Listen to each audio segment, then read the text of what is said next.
When it comes to EQing keys, there's a big difference between what you'll do for electronic keys and acoustic pianos. So in this video, I'm going to cover both. This video is brought to you by Behringer X32 Mastery, the fastest way for church sound techs to master the X32. And with the team license, you can enroll unlimited team members now and in the future. Finally, everyone will be on the same page. Visit x32.church or click the link in the description to learn more.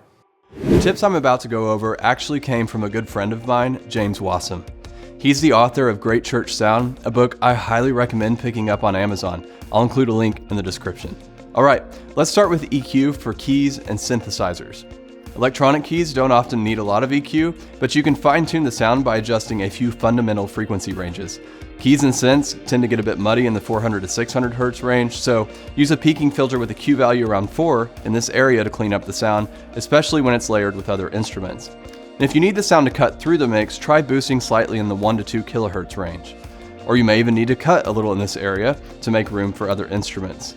Now the 3 to 4 kHz range is where the primary presence and clarity can be found, so boost this area a little bit if necessary, or you can cut this area to make the tone a bit darker. All right, next up, acoustic pianos. Now there are many different types and sizes that will have a range of tonal properties, so these tips will depend on size, playing style, and miking techniques.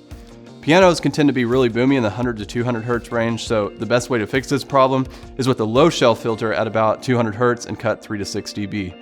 This can also help reduce feedback or other low-end resonance from drums or nearby instruments on the stage.